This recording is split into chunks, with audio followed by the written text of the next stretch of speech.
calls us, don't let it fade. Welcome to Liberty Monday with Monday. Today, we conclude our series on the grievances listed in the United States Declaration of Independence by examining the 27th and final grievance, and by looking at the powerful conclusion of the document itself.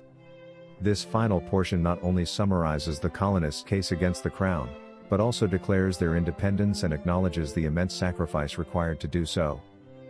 Grievance 27, Repeated Injuries and Usurpations. Text from the grievance. In every stage of these oppressions we have petitioned for redress in the most humble terms. Our repeated petitions have been answered only by repeated injury. A prince whose character is thus marked by every act which may define a tyrant, is unfit to be the ruler of a free people. What it means. This final grievance brings the entire argument into focus. The colonists are no longer listing individual wrongs.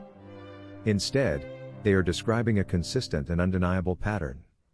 At every stage of their conflict with Britain, they sought peaceful solutions.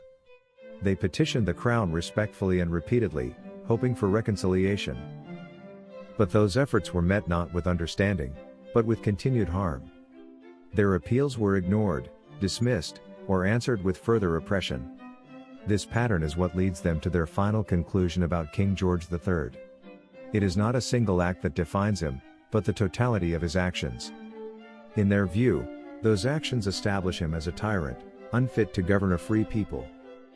The final argument, a case for independence. With the grievances complete, the declaration shifts from listing injustices to making its final case. The colonists explain that they have not acted rashly. They have warned, petitioned, and appealed not only to the king but also to their fellow British citizens. Yet those efforts, too, were ignored. This builds the moral foundation for what comes next. Independence is not presented as rebellion, but as a necessary response to sustained injustice. The relationship between the colonies and Britain, as they describe it, has been broken beyond repair. The closing of the declaration. The document then moves into one of the most powerful conclusions in political history. It formally announces the separation of the colonies from British rule and asserts their place among the nations of the world. Text from the conclusion.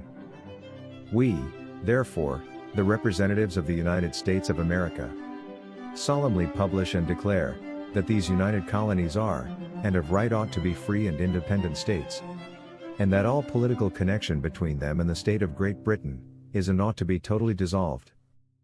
This is the moment where argument becomes action. The colonies are no longer subjects, they are declaring themselves to be independent states, with full authority to govern themselves, make war, establish peace, and engage with other nations. The declaration does not stop there. It closes with a statement that reveals the gravity of what these men were doing.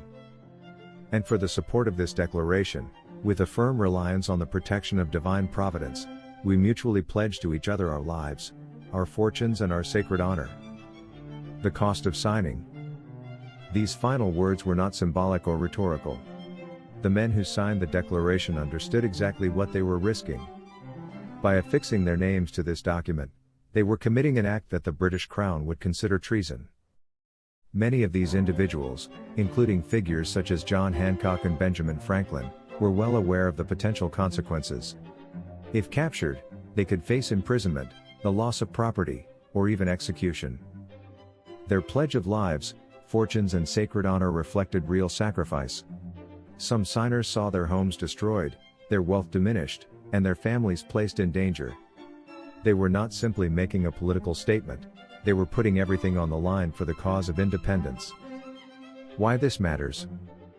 The conclusion of the declaration, combined with the 27th grievance, brings the entire document full circle. It shows that the colonists exhausted every peaceful option before declaring independence. Their decision was grounded in a consistent pattern of injustice. They understood the risks and accepted them willingly. This final section transforms the declaration from a list of complaints into a bold and consequential act.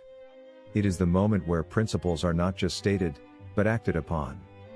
The closing of the United States Declaration of Independence reminds us that liberty often comes at a cost. The men who signed this document were not guaranteed success. They faced uncertainty, danger, and the possibility of losing everything. Yet they moved forward with conviction, grounded in the belief that government must be accountable to the people and that freedom is worth defending. As we conclude this series, we are left with a lasting reminder. The principles outlined in the Declaration are not abstract ideas, they are commitments that require courage, responsibility, and sacrifice. Thank you for watching. As always, stay informed, stay free.